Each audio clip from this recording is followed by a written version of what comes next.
probably most of the women that I was with at the time would have said he's too intense. That sense of the alcoholics being addicted to the bottle and many of the Al-Anons being addicted to the alcoholic. I was an Al-Anon waiting to happen, I would say.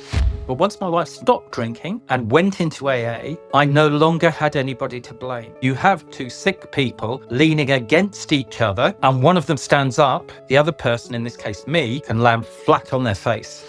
For me, a relapse in Al-Anon is losing trust in a higher power.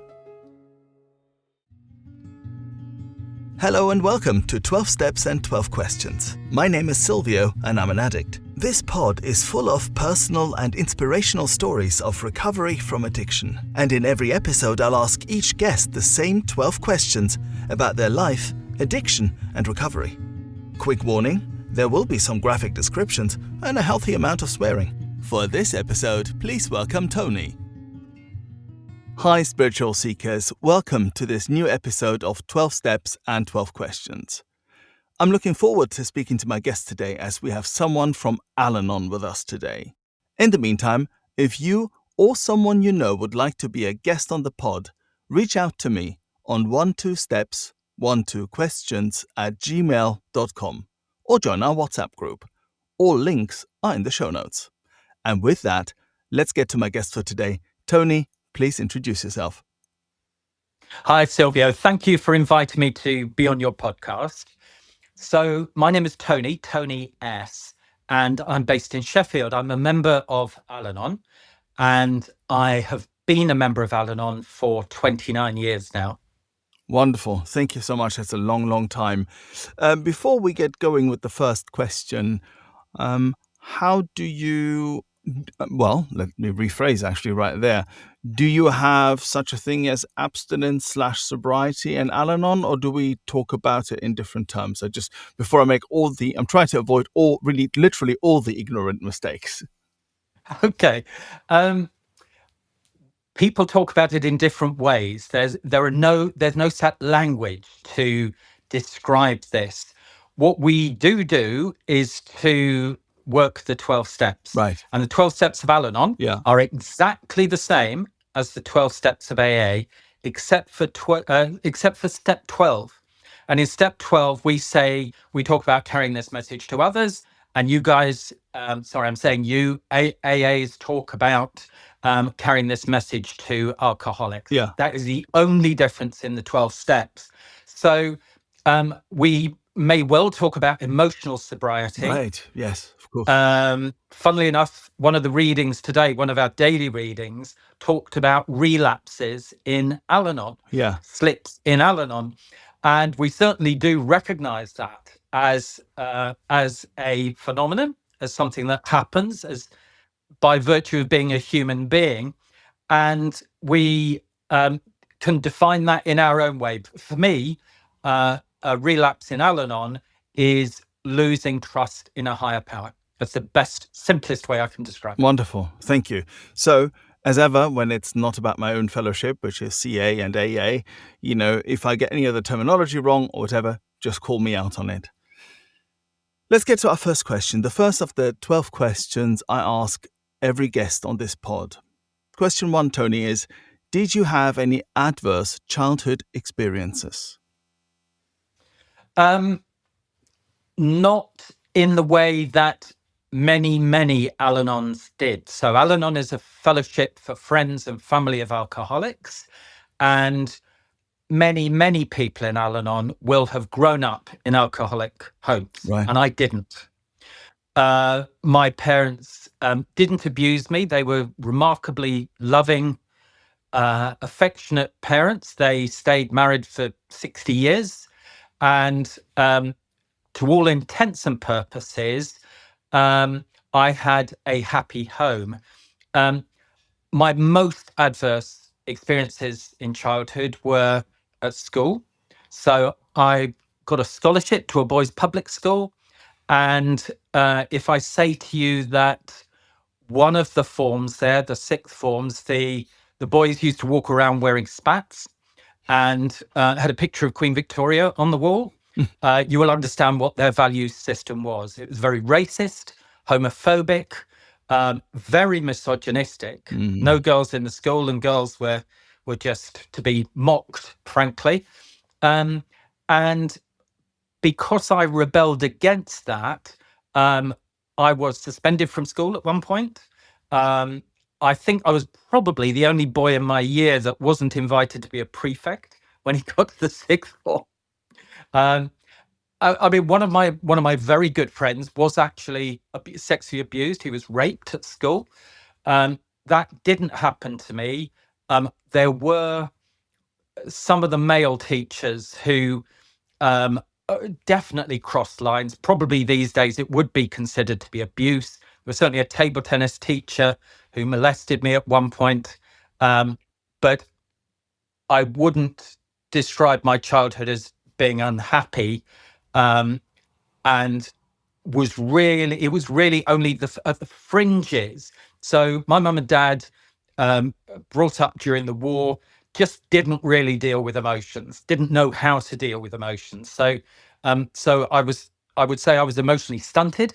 I try not to talk about myself as a victim or think about myself as a victim. But in terms of what in my childhood contributed to me going into a 12-step program, falling in love with an alcoholic. I've managed to do that twice, by the way.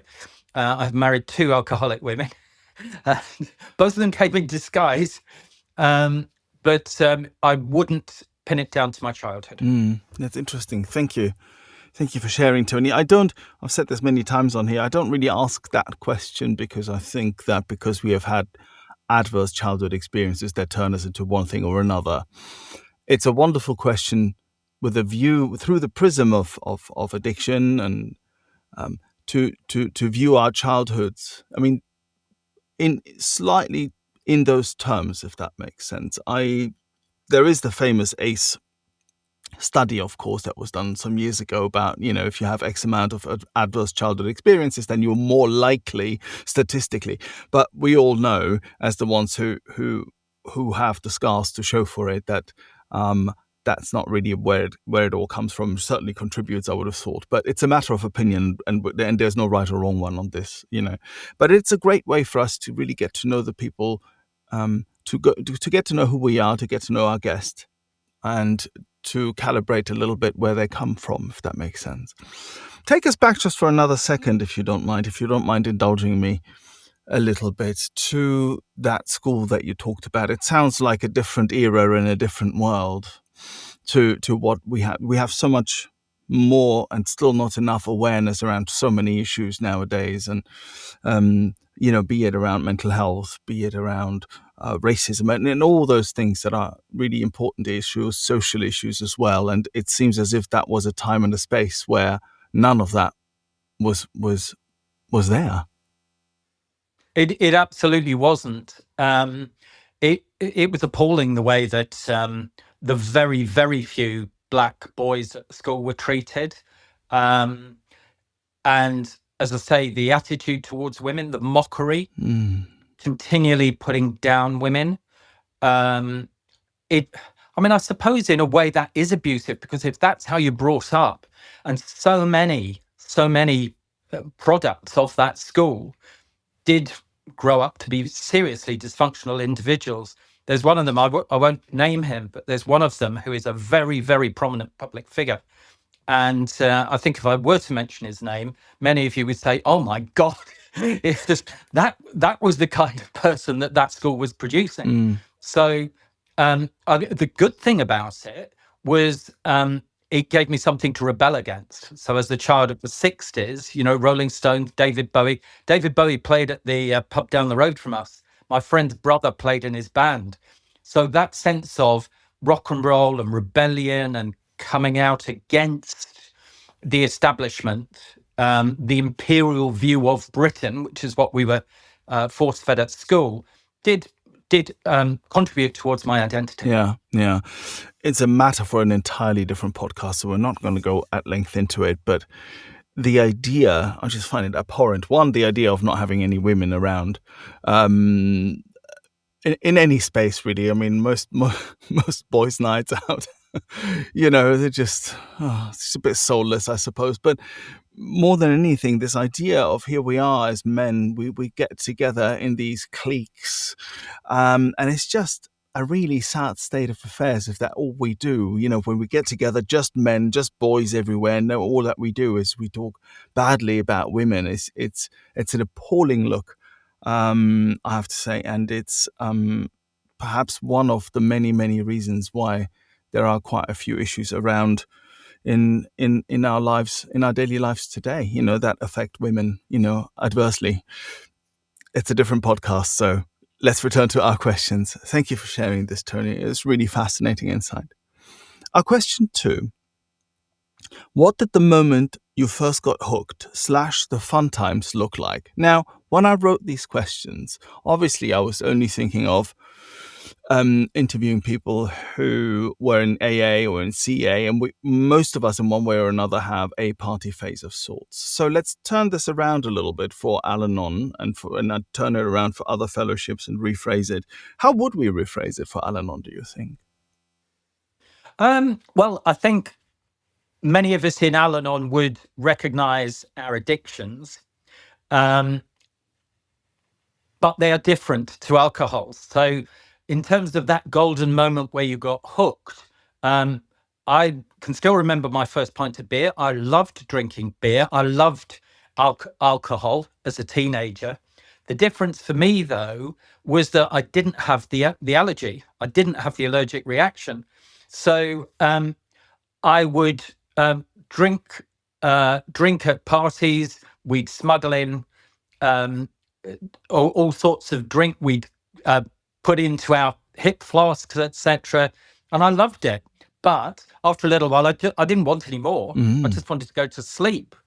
So definitely the attraction of alcoholism and the partying, but probably above all else, it was girls. I fortunately, in spite of that misogynistic education I've described to you, I just loved girls. And some of my best friends were girls. So yes, I loved the buzz of the relationships, the romantic relationships. I loved that. I had 2 states, basically. My happy state was when I was in a relationship and in love, my version of in love as a 15-year-old boy or whatever, and an unhappy state when either she chucked me or something had gone wrong and I was girlfriend-less. Yeah. So that dependency, that sense that my happiness depended upon being in a relationship with a girl and then in later years with a woman was very, very strong.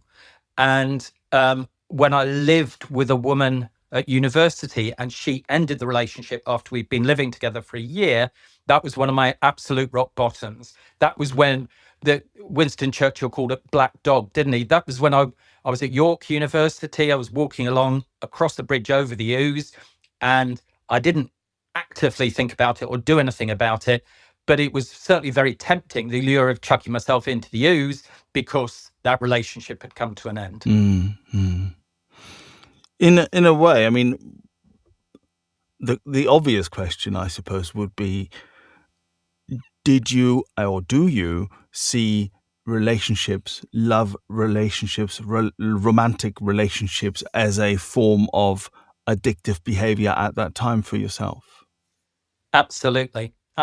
My first sponsor used to say of his partner that she would chase around after the bottle and he would chase around after her ass. Yeah, absolutely. Excuse the vulgarity. Yeah, not at all. No.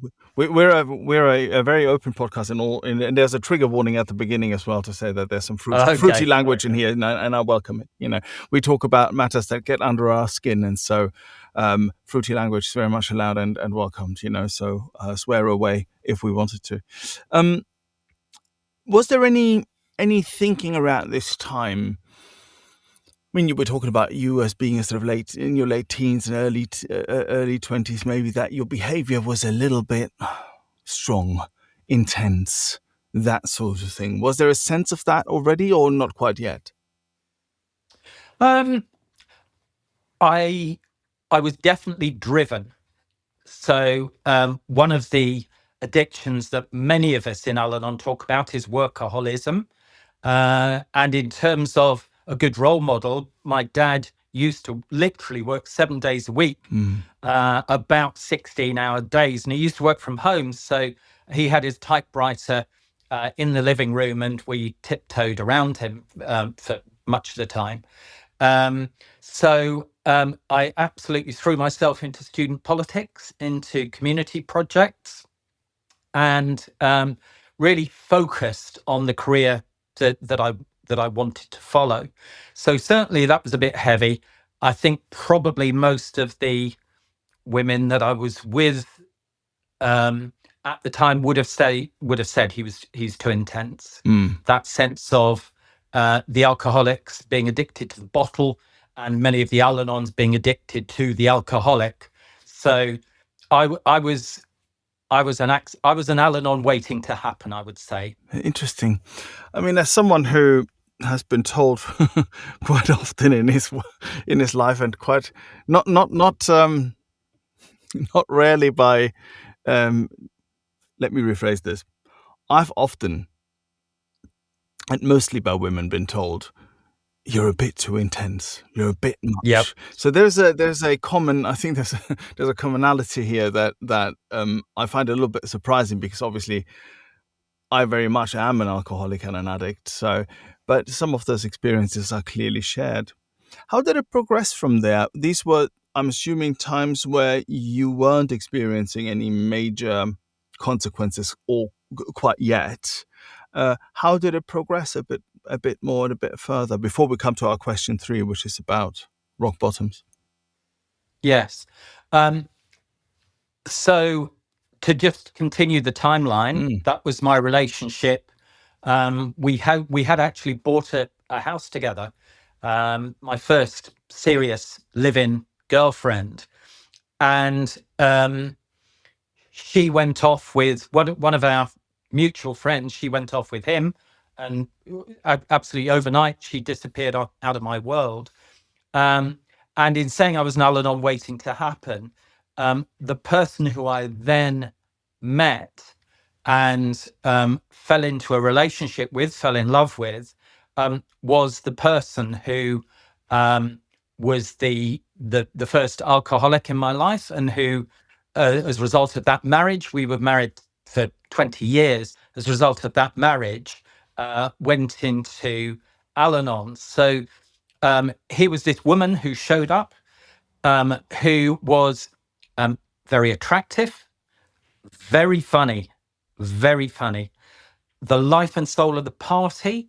Yeah. I used to, in many ways, I used to think of her as being my social secretary. So I don't know whether this makes any sense, but sometimes people talk about having committees in their heads, Yeah. and about the roles that we play. Well, the one role I couldn't play, because I wasn't good enough at it, was the jazz hands, the going out there.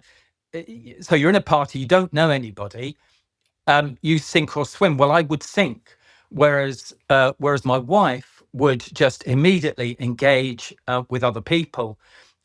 We once went to a party where we didn't know anybody, and I said, I don't really know how to be in this situation. And she said, watch me. And she literally went round the room and spoke to every single person in the room. And of course, when somebody does that, they all say, oh, hi. Yes. Hi. Thank you for coming up and introducing yourself. So it took her about 15 minutes. She came back to me. I was standing there like a lemon in the corner. And she said, see, that's how it's done. Yeah. Well, that was absolutely no use to me whatsoever. It just made me feel even more diminished and less able to do that kind of thing. But if you're a couple and one of you can do that and the other one can't, then it's very easy. I would just metaphorically take half a step backwards and allow my alcoholic to be the bridgehead for me to be social. You know, one of the, I'm sure you know, step 4, one of Bill W.'s instincts that we look at is the social instinct. Well, there was my wife doing that for me. So in other words, rather than me having to work on myself and think about what I needed, she made up for that part of me. And that, we tend not to use the word codependency in Al-Anon, but it's a good shorthand for describing what I'm trying to describe to you. I don't think it'll come to as a surprise to anyone if I say that the roles reversed used to be the way my wife and I would show up at parties, and I'd be the one who'd, quote unquote, go about, mingle, work the room, jazz hands, and she would just gently follow and would not have to do anything or exert herself beyond anything that was perhaps beyond her willingness or capability, social capability. And I, of course, was much helped by the fact that I was either drinking loads or using loads or both, right? So would this then also have been true of your wife at the time? Yes, she was definitely the party animal. So on our honeymoon, we were at the airport, and I got fed up with all the champagne that our friends were plying us with, but she just carried on drinking. She didn't go to bed that night. We got onto the airplane, and I was fine walking on. She immediately fell flat on her face and said, "Double gin and tonic, please." And over she went, flat on her face. So yeah. But to begin with, one of the things we say in Anon is that alcoholism is cunning, baffling, and I'm trying to think what the third was. Cunning, baffling, and Powerful. Powerful. Absolutely, cunning, baffling, and powerful. And she hid it. And so when we had children, I just thought that the reason she wasn't able to look after the children in the afternoon was that she was a bit anemic, a bit tired. And I was very happy as the volunteer caretaker to, right, okay, well, I'll take them off you. You have a sleep then. It sounds really, really interesting, this, to me, this progression, right? That you can see her progression, and at the same time, you see your progression, because I suppose your progression has to keep up with hers, or else things fall apart. Perhaps the marriage falls apart. Our question 3. What were your worst consequences? And finally, your rock bottom. Now, this may take, or this may cover quite a large period of time, but really it's essentially is how did it go bad, and what did it look like? How did it manifest really bad? Yeah. So it was trauma for me. Trauma isn't a word that is very often used. You don't find it in the Anon literature very much. People will talk about all kinds of other things. But I unashamedly use the word trauma, and particularly PTSD, post-traumatic stress disorder.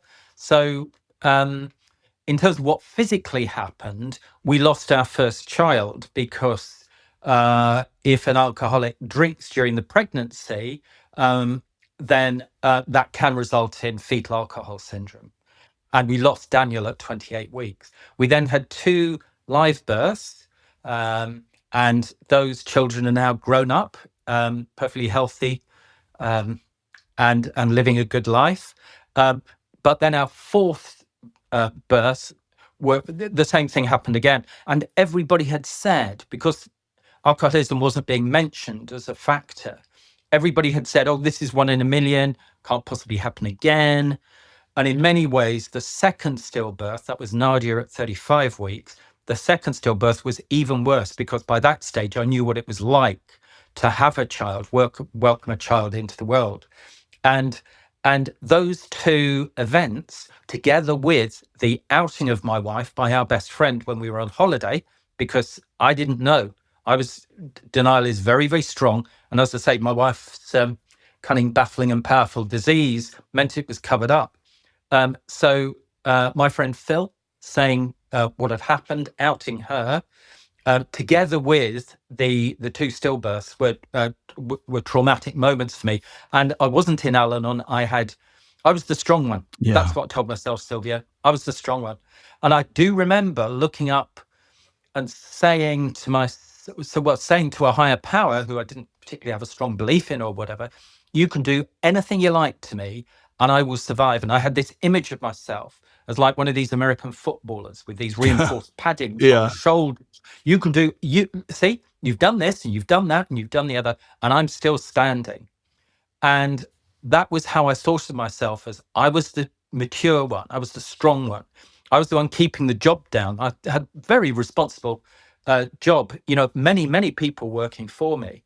and bringing the serious money into the house and what have you. And I had this completely false image of myself as somebody who could take the knocks. And then our higher powers have a sense of humor, don't they? They certainly do. My higher power said, metaphorically, okay, Tony, how about if your wife stops drinking? What will that do for you? And that coincided with my rock bottom, because up until then, sick though it was in the way I've described it to you, I was kind of okay. I was kind of sleeping at night. I kind of thought I was okay. One of my friend, the friend who'd outed my wife's drinking, said, "Therapy, is that something for you?" And I just said, "No, I don't want to take the lid off the can of worms. I don't know what's going to come out. I don't want to know. I don't want anything to do with that." But once my wife stopped drinking and went into AA, I no longer had anybody to blame. I no longer had a scapegoat. And the way I think about it is, if you have two sick people leaning against each other, and one of them stands up, the other person, in this case me, can land flat on their face. And that's what happened to me. And that was the cue for what became 10 years of panic attacks. This was suppressed, stuffed down trauma that I didn't know how to deal with. Gosh, Tony, there's so much in this, and I was sort of picking up bits and pieces that I thought were interesting and wanted to get into. So let's slow this down just a little bit. Can we just ever so slightly circle back to what you were saying about the cunning, baffling, powerful disease and your denial, right? Can we try and shine a light on this, on how this worked, or if we can find any, because it's very difficult sometimes to explain our former delusion. I find it difficult sometimes, but I had my own version of it, right? It was pretty obvious that I was having, a major problem with cocaine, right? And somehow a little bit of male conditioning as well. I got this, right? I've got this, right? But there were lies that I kept telling myself, and things there were boundaries that I had, like, oh, I'm never going to be up for like 3 days, for instance, or something like that, right? And they were bound, and I kept pushing them. That's the way my delusion manifested. I'd love to know a little bit more about how your delusion in this alcoholic marriage, how that manifested. Yes, certainly, Silvio. So I would say I was probably a pretty extreme case. Right. So many people in Al-Anon who talk about denial. It's very much a part of the recovery program, is to deal with our denial. And many people who talk about it will say, well, I knew they drank a lot, but I just thought they were going to get through it. I didn't think it was that bad. I had absolutely no idea. So when my friend said, as he did to begin with, he said to my wife, we think, he and his wife think you've got a drink problem. And she said that to me. And, it was as though somebody had said to me, you think you've been living as a guy all these years, Tony. Well, actually, you're a female. Wow. It was so far off my map that I just said to her, well, that's nonsense, isn't it? Why on earth would they say that? And then when he confronted me with it, I just said, well, it's just not true. As I say, she was very skillful at hiding it. But nevertheless, my friends could see it. My friends sensed it, and yet I couldn't. And it wasn't, so this is 10 o'clock in the morning in France. And my friends confronted me with this. He said, we think you're in denial that your wife has this alcohol problem. I said, just not true. And he said, well, what would you say to me if I tell you she's been drinking vodka already this morning? And I said, well, just not true. She can't 10 o'clock in the morning, of course she's not. So he then called my wife in, confronted her with it, and for 5 minutes she denied it. And then he said, right, I'll tell you exactly where you got the vodka from. It's from that cupboard there, and I saw you do it. And then she fessed up. And it was just total, as I say, totally off my map. It was as though my certainties about what the world is and who I was and what our marriage was all that ground, that solid ground underneath my feet was just taken away, and I just went into free fall. It's a shock. A Yeah, massive shock. absolute shock. Yeah. It was absolute shock. And it must look to the outside world. I mean, it's quick shout out to your friend Phil, who, I mean, I obviously don't know what your relationship with him was like then and is now and whatnot, but it's a bloody risk to take. Absolutely, it is. You know, and a very, very brave move to call that out in that way. So, wow. Kudos on the one hand. On the other hand, I'm not sure. I want to say, don't try this at home. You know, Yeah. it's one of those. But this sense of shock and plus all the other the children that you lost in stillbirth, which is a terribly shocking thing to happen when it does. Clearly contributed to this sense of yours that you're crumbling. And then at the same time, well, maybe not at the same time, but around that time, your wife then, if I followed correctly, went to AA and got sober. Must have been really difficult for you at that time, right?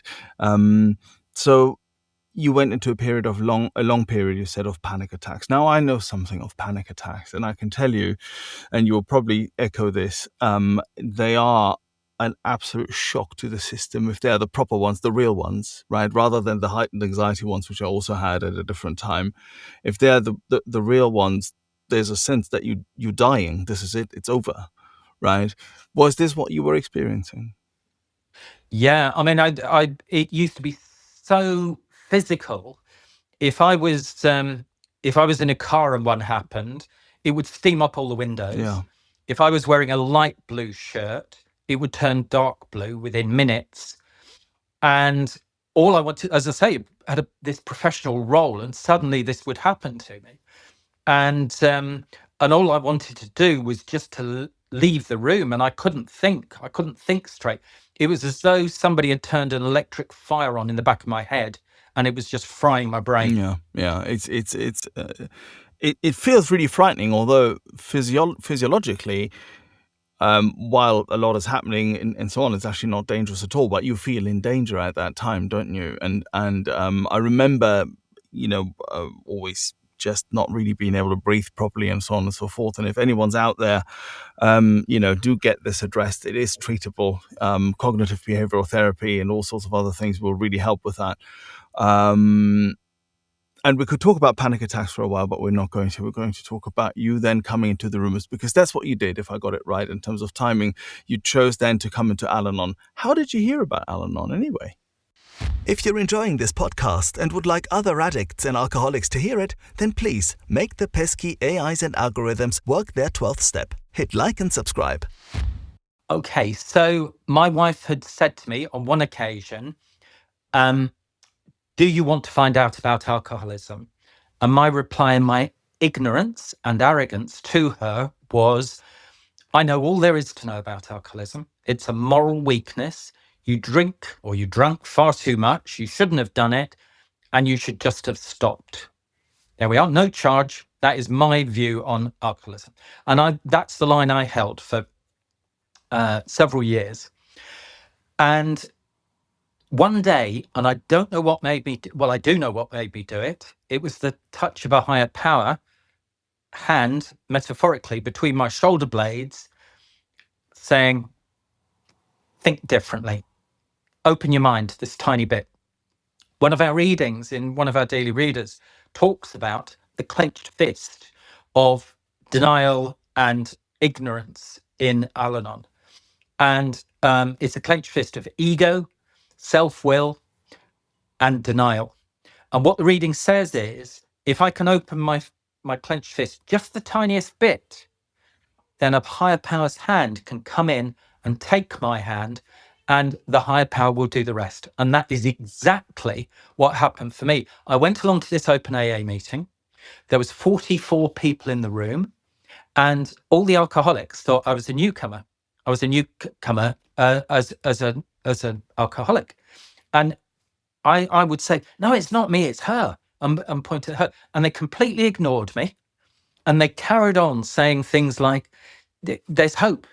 you can recover, you can get better. And the very strong mental image I had of myself was of somebody who was down the bottom of this well with these friendly faces, kind faces, looking over the top of the well, waving at me, saying, "You okay?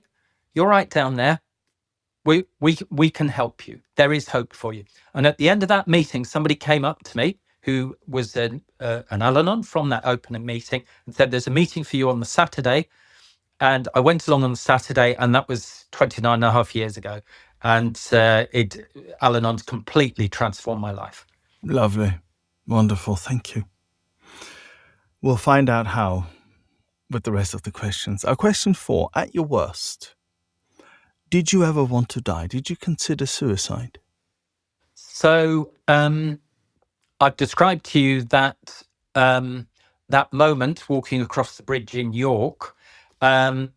It was a thought that came into my head and came out again. I actually do a lot of work around suicide prevention, not within Al-Anon, but with a national charity. So I do understand that state of mind and how people can get into that state of mind. I never got that bad. It never. My wife said to me, looking back, she said, "I thought you might take your own life," but I never put the tablets together. I never started. The phrase, the jargon is suicidal ideation, isn't it? I never got that. I never got to that place. Because, of course, if we get to a place, even with behavioral, if we want to call it behavioral addictions, I don't know if that's the right term or not, so forgive me if I'm misspeaking here. With behavioral addictions, of course, is the fact that a lot of those people who are severely affected will actually end up taking their own life, and that is why they are fatal. Absolutely. Alcoholism can be a killer.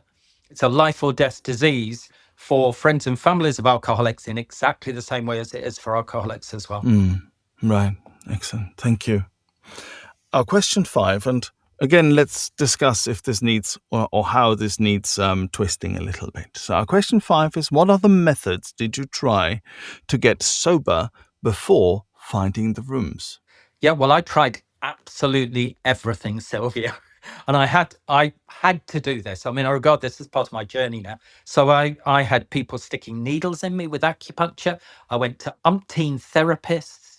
I had self-hypnosis. I read every single one of those books. You know, those books that say top of W.H. Smith's, you go in there, read this book and it'll change your life. These self-help books. Well, they're all lying. They're all lying. It doesn't change your life. I read every single one of them. And because I wasn't doing anything, because I wasn't taking any action, I just thought, well, if I can just change my mind, if I can just get the concepts of what this book's talking about, and they all seemed absolutely brilliant. They're very clearly, excitingly expressed, and they gave me hope for a nanosecond while I was reading that book, but they just blooming well didn't work. And I did find myself, after I first came in, a few weeks after I first came in, I was seeing a counsellor on the Tuesday evening. And just as I was walking up the stairs to go and see her, I just thought I would rather be at an Al-Anon meeting. Yeah. That's where I know I'm going to get recovery from this place.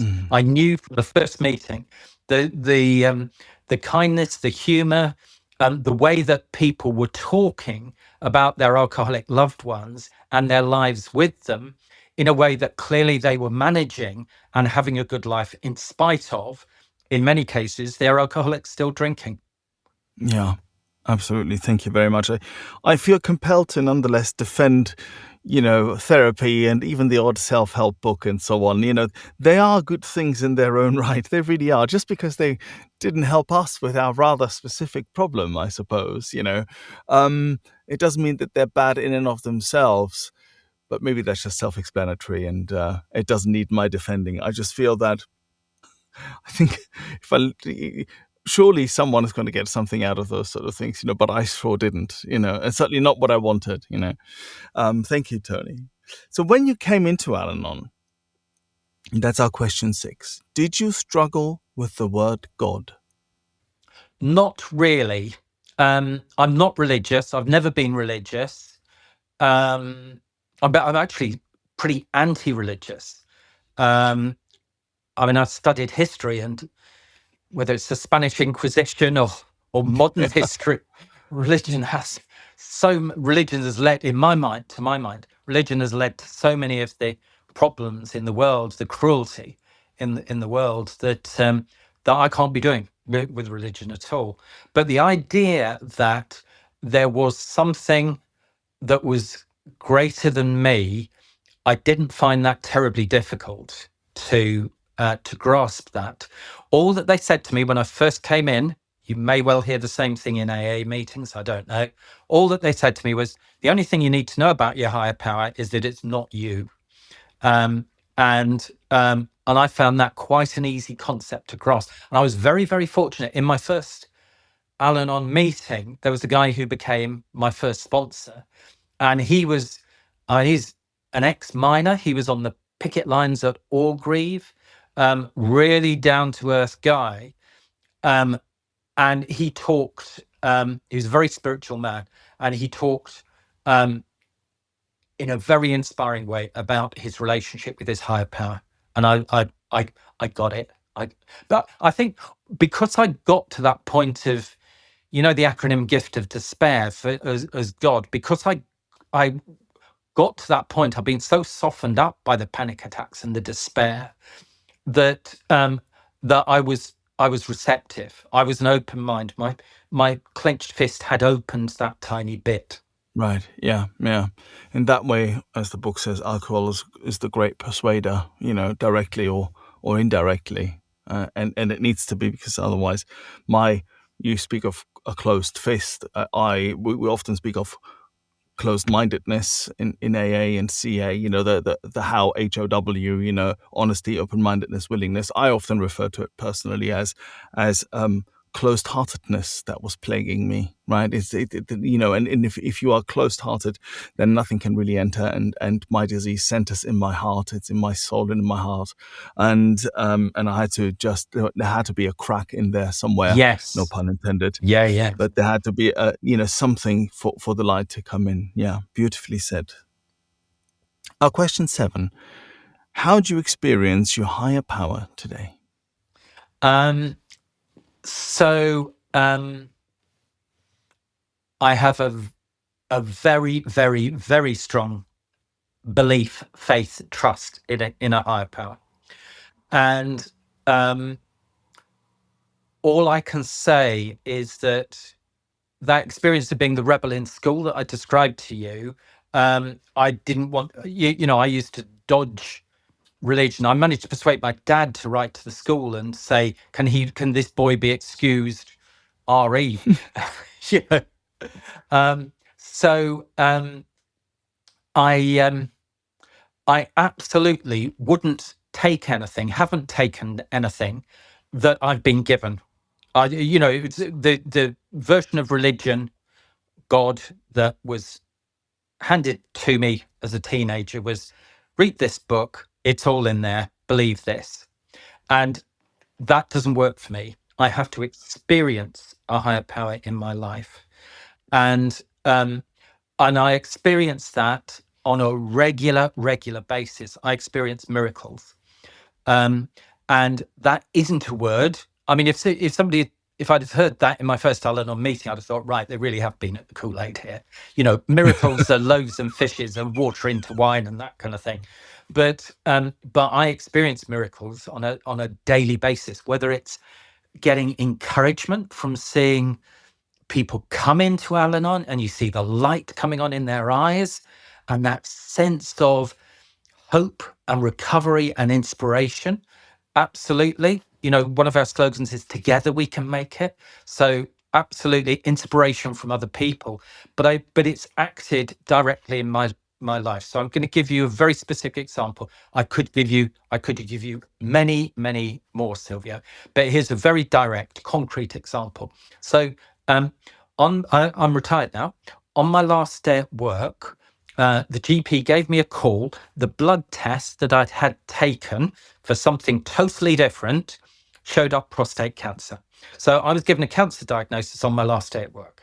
So my dad lived till he was 97. So I'd in my head said, right, I've got 30 years ahead of me. And here we are. There's the GP saying, you've got cancer. And as soon as I got the details, the biopsy and what have you, the oncologist said, this is about to get complicated. In other words, I was stage 3. The tumor was lying against the wall of the prostate. It was about to start pinging itself around my body. So I went for a blood test on the Tuesday. The nurse said, "Oh, you have fasted this morning. You haven't had breakfast, have you?" And I said, "Oh no, sorry, I forgot." "Yeah, you did tell me, but I forgot." And she said, "You have to come back on Friday, and we'll do it again." So I said, "Uh, are you checking for prostate cancer?" She said, "No, that's not what this test is." And I said, "Well, out of the corner of my eye, when I was in the GP's surgery, there was a big thing up there saying test for prostate cancer. Could you test for prostate cancer?" She said, "Well, yeah, we can add that on. Ask your GP and we'll get it added in." So if I hadn't done that, if I hadn't had my breakfast that morning, it was that sequence of events, the Lemony Snicket, the sequence of unfortunate events. Well, this is the sequence of fortunate events for which I will be eternally grateful. So there I am with my cancer diagnosis, and I'm taking the dog for a walk, and I'm starting to feel pains in my chest. And I mention it to my oncologist, which I never otherwise would have done anything about. I'm a bloke, as hopefully in touch with my feminine side as I am now. I'm still a bloke when it comes to health, and I would never have done anything about those chest pains if it hadn't been for the fact I was seeing the oncologist. So I said to him, you want to know how I am? Well, I am getting these chest pains. He said, get it sorted out. You've got to get your heart sorted out. Otherwise, I can't give you the radiotherapy. You can't have your cancer treatment. So off I go. And I'm on the surgeon's table, the cardiologist, and he goes white and he says, your coronary arteries are functioning at 1%, Tony. Well, 10% is heart attack territory. I know many people, including somebody I sponsor, whose coronary artery is restricted down to 10%. Mine were at 1%. And he said, you're a very lucky man to be alive. I'm going to fit a stent for you now, as you're on this table. And so this all happened 2 or 3 years ago. And if I say to you, Silvio, my cancer saved my life, you may well think I've been at the Kool-Aid or whatever. But I know also that you will get it when I say that was a miracle. The diagnosis of my cancer was a miracle. The diagnosis of my heart disease, the coronary artery disease, were a miracle. And 2 years later, said to I'm cancer free. My cardiologist, I said, any reason I shouldn't live for another 20, 30 years? He said, no, you'll be fine. So yeah, I will have to take statins for the rest of my life and what have you, but I have a good life. And I could give you many more examples of a higher power at work in my life. And the way that process, the way I experience it is, I'll say, please. I mean, if I have got my wits about me, I'll manage step 11. Please show me your will for me today. Give me the power to carry that out. But sometimes I just can't do that. And I just say, please. And then something happens, something transforms. A miracle for me, as often as not, is about a shift in perception, seeing something in a different way. And that shift of perception will happen in spite of me, not because of me, but in spite of me. And then I go, thanks. And then I go, wow, I'm in awe of what's just happened. And the one thing I absolutely know is that is not as a result of Tony's will and arrogance. That is as a result of a higher power working in my life. What a wonderful story. Thank you, Tony. Thank you for sharing it. Our question 8. Which parts of the steps were the most difficult for you? So 6 and 7, I think. And the reason I say that is that once I'd done 4 and 5, I've done them 3 times altogether, but once I've done them a couple of times, I thought, right, okay, so that's got all my secrets out there. I think I know who I am. One of our readings says, how can you learn to love yourself if you don't know who you are? I think I know who I am. I think I do love myself. I love my fellow human beings. And so I'm kind of pretty much there. And the version that I got of 6 and 7 in Anon, wrongly, I think, was people said, "Oh, you get those steps for free." they're the secret steps. You just get them for free. They just happen automatically. So I never, with my sponsor, sat down and said, "Okay, right, let's do step 6 now. Let's do step 7 now." And it's actually only been relatively recently through working with sponsees, and I don't stop at step 5 with my sponsees. We go on through 6 and 7, etc. And it's only been relatively recently that I've fully appreciated what step 6 and 7 are all about. And of course, that's where the change happens. So yeah, those are the ones that eluded me, I would say. Rather, it wasn't that they were difficult. I just didn't understand how to do them. Yeah, absolutely. Question 9. Which character defects give you most trouble? Well, I suppose in terms of a very simple answer to that, I can be a greedy bugger. Right. And in terms of, okay, Tony, so why did your heart arteries clog up in that way? The answer is because you ate too much damn chocolate for many years. So that was my addiction. And people laugh and joke about sugar addiction and being a chocoholic and what have you, don't they? But It's not a laughing matter, I don't think. No, absolutely. It absolutely isn't. And then my sponsor was talking to me about sugar addiction. So for a year, I didn't drink chocolate. I didn't eat chocolate. But what I did was replace chocolate with Stilton cheese. And by Stilton cheese, I don't mean a little tiny bit. I mean a great big lump of Stilton cheese, probably a 3 or 4 pound slice of Stilton cheese. And I would eat that every day. Well, that doesn't do you very much good, does it? So it sounds a bit old fashioned. 7 deadly sins, gluttony. Yeah. Yeah, no, I believe me, I hear that. I do indeed. Can I just ask, do you still eat like that nowadays, or have you changed the way you eat? No, I definitely have changed the way I eat. I get as close as I can to a vegan diet. I will eat chicken and I will eat fish from time to time, but as often as not, it's falafel and hummus and what have you, vegetables and that sort of thing. And when you realize what you've done to yourself, sorry, I'll put it in the eye. When I realized what I'd done to myself through excess eating of the wrong things, then it's, I mean, my cardiologist said, "Oh, well, it's everything in moderation, Tony." I'm sorry, I can't do sugar in moderation. I have to cut sugar out. Yeah. Slightly off script, how difficult was that for you? I'm asking because, we have so many cross addictions and cross afflictions, do we not? And sugar addiction is one that, and I've often said this on here in one form or another, is one that I find it difficult to get around it. And like you and like most other addicts, I think, in one way or another, we don't have a dial, we have an on or off switch. How difficult was it for you to give up sugar? It's a big deal.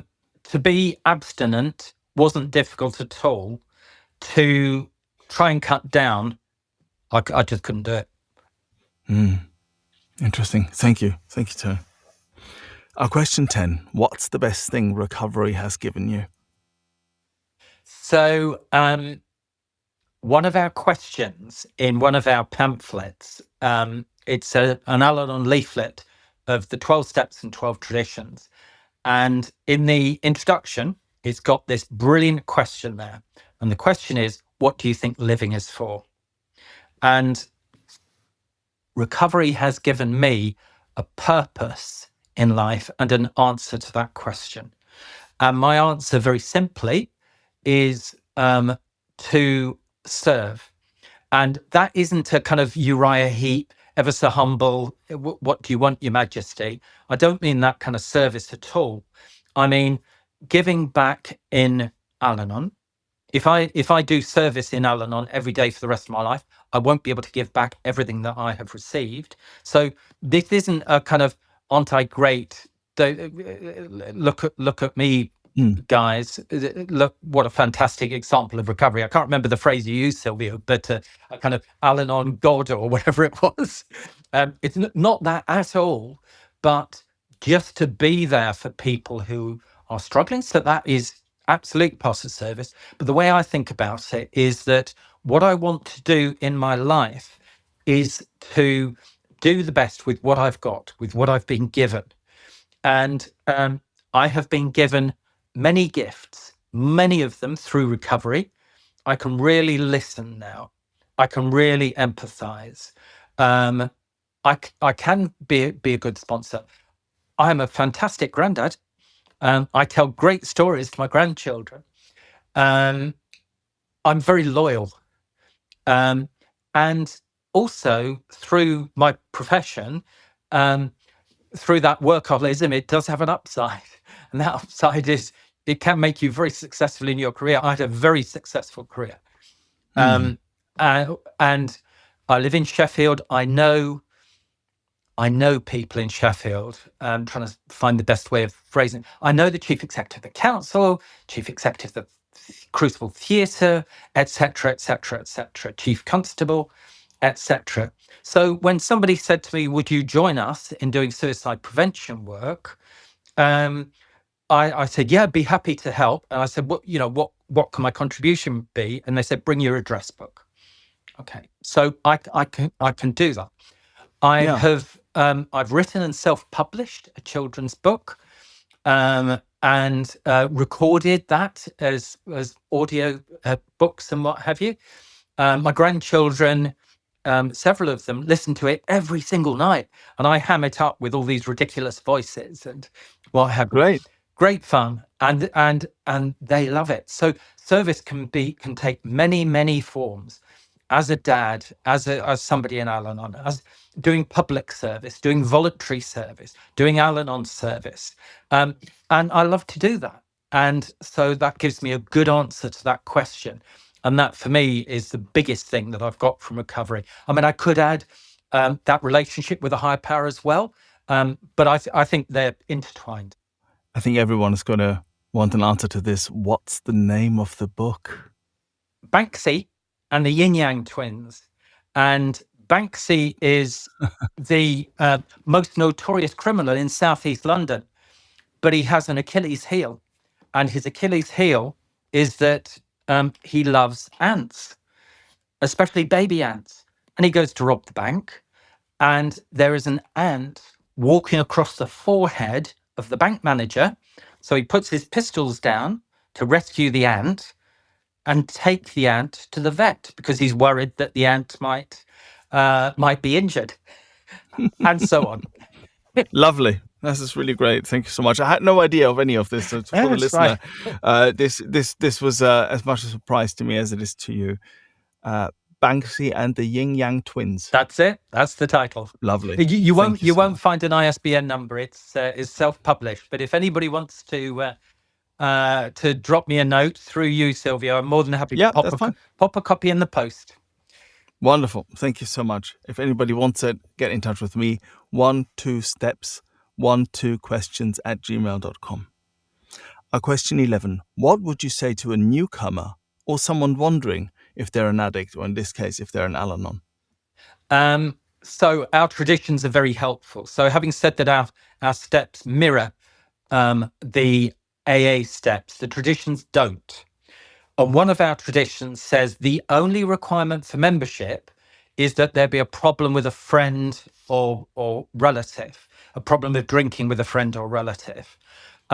So do you qualify to be in Al-Anon is a question that many newcomers ask. They ask themselves, am I okay to be here? Is this really for me? And the way I think about it is that Oprah Winfrey answered that question once. She was talking about Al-Anon, and she said, look, this program of recovery will do you so much good that even if you don't have an alcoholic in your life, just lie. Just get yourself into an Al-Anon meeting. It will do you good. And so if frankly, if somebody doesn't know an alcoholic, they're probably not looking very hard around them. So I think most people will qualify in one way or another. Yeah, right. Great. Thank you. Got to say, though, that Oprah clearly isn't working a program of rigorous honesty there. We'll leave that here, She meant well. Yeah. Question 12, our last question for the day. Tony, what do you want your higher power to say to you, quote unquote, at the pearly gates? Okay, so I'll confess, Silvio, I have listened to this 12 and 12 podcast a couple of times, and I knew this question was coming up, and it's the one that I've had to think about the most, because although I believe totally in a higher power acting in my life, I have no idea whether there's an afterlife or not. I have no idea. And that really doesn't bother me in the least. That I don't know. My own personal take on that is that the human brain is not engineered to know about what happens next. And I'm quite comfortable with that. I'm quite comfortable with being a human being. And if there is, fine. And if there isn't, I won't know the first thing about it. So what is the point of fretting about it now? However, in that scenario, what I would value and what I would like to hear is "come home." The word, those 2 4-letter words, "come home," because and that has a double meaning to me. Because my journey of recovery feels like I'm coming home. I'm coming back to myself as a human being. I am now the person that I believe God put me on this earth to be. Yeah. And it's a shared sentiment. Yeah. And I went all the way around the back of the mountain and meandered all over the place before I got to this place. So I do feel like I'm back on track. I'm on my path, and that it's a spiritual path. What's the spiritual path? It's my life as a human being. So that's one meaning. The other meaning for me, so I haven't mentioned my profession. My profession was in housing. I saw the film Kathy Come Home when I was 10 years old. It was a Wednesday play for today, way before your time, Sylvia. You won't have come across this, maybe. No. You'll find it on the internet. It's Kathy Come Home, directed by Ken Loach, and no less. Yeah, and I was allowed, for whatever reason, a miracle. My parents let me stay up. It was way past my bedtime when I was 10 years old, but I stayed up, watched Kathy Come Home, and decided that that's what I wanted to do. I wanted to work towards alleviating homelessness and providing roofs over people's heads. That's what I wanted to do.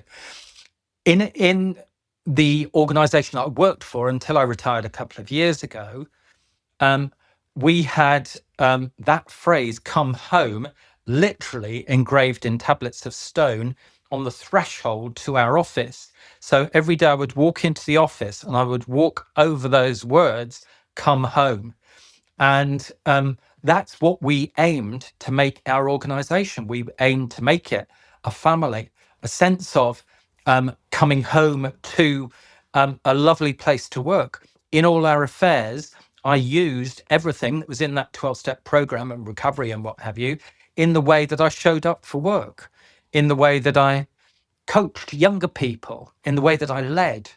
And I'm not talking about job descriptions here. For me, a leader is anybody who wants to make things better tomorrow than it is today, whether it's changing ourselves, leading our own recovery in partnership with a higher power, or whether it's leading a group in Al-Anon, whether it's making the tea in a meeting, whether it's listening to somebody.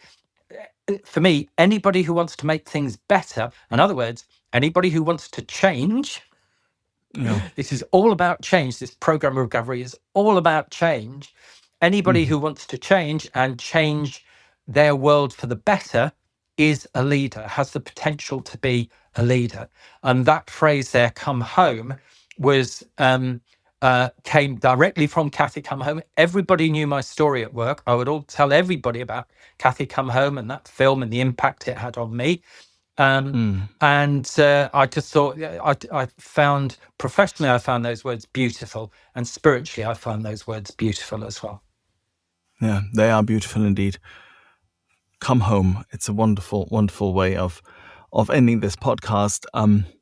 Tony, I'd like to thank you for what's a very witty, insightful, and generous share today. And it's been absolutely brilliant. Thank you for being my guest on 12 Steps and 12 Questions. Thank you, Silvio. It's been a great pleasure, and it's lovely to have had that conversation with you. We've come to the end of this episode. Thank you for listening. If you've enjoyed it and would like other addicts and alcoholics to hear it, then please make the pesky AIs and algorithms work their 12th step. Hit like and subscribe. While this pod is based on the 12-Step Recovery Program, it's not officially affiliated with any 12-Step Fellowship. 12 Steps and 12 Questions is not substance or behavior specific, it's fully self-supporting and not for profit. And you know this next bit. It's not allied with any sect, denomination, politics, organization or institution. It does not wish to engage in any controversy, and it neither endorses nor opposes any causes.